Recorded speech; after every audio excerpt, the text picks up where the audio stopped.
Hi guys, good morning, good afternoon, good evening, wherever you're watching from. It's your friend Chris, and today we are going to be talking about another very crucial and important topic. So today we'll be talking about countries with extremely restricted naturalization. Yes, you'd ask what is naturalization or what is the process of naturalization. So it would mean that there are several countries, like people would migrate into other countries, fulfill the requirements of being imbibed or being assimilated into that country's culture. And when you meet up all their requirements, you become part of them, you become a citizen of that country. So there are several countries that offer citizenship and naturalization as it is, and there are several other ones that do not. It is like close to not even having the opportunity of becoming citizens because for several reasons known to them they don't want to give out citizenship to people. So there are several countries as well that do not because they don't give citizenship, they don't believe or accept dual citizenship. So these countries don't allow you, like let's say Namibia, Botswana, countries like this, they don't allow dual citizenship. So if you're from Botswana, you cannot have another citizenship. You have to be just a Botswana citizen and no other. If you want another citizenship, then you have to renounce your Botswana citizenship. I think it's the same with Namibia and some other countries across the world. So today we'll be talking about countries that barely or rarely give citizenship. And these countries are probably they might have their own reasons for doing this. They might have their, you know, criteria as why they would want to do this. One of which is to preserve their culture, to preserve their heritage, because a lot of these people would always tell you, or as it had been seen with several other countries that gives naturalization and citizenship to other nationals, and these other people come with their mindsets, their own traditions, their own culture, and they end up like mixing with a country's, ideology, bringing their own, and sometimes changing the mindset and the ideology of the original people of the country. Right? It has happened with the United Kingdom. It's happened with the U.S. It's happening in several other countries, Canada and the rest of them.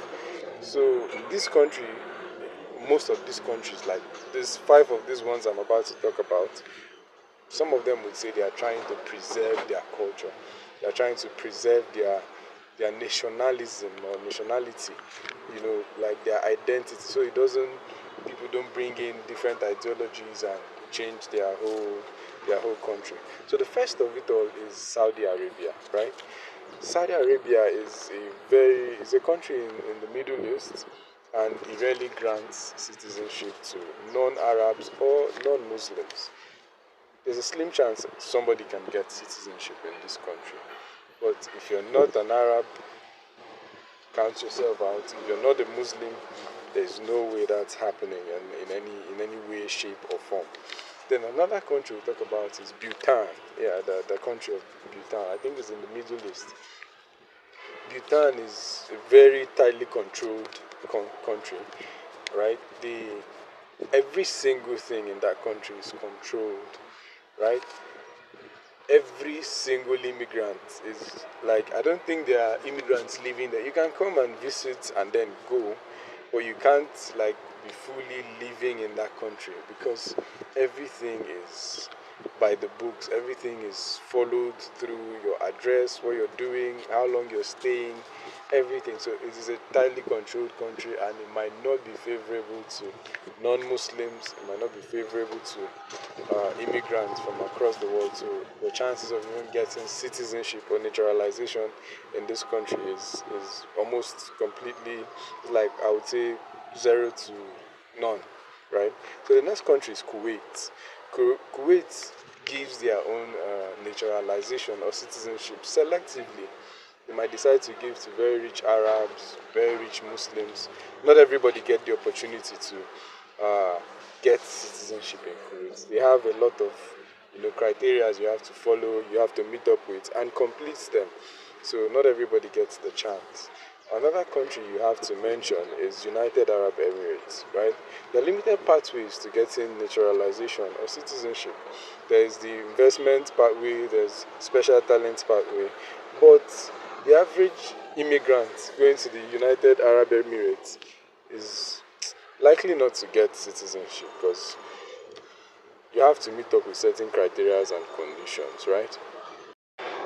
So, guys, last but not the least is Liechtenstein. Yes, Liechtenstein demands that you stay there, you live there legally for 30 years before you can become a citizen of that country.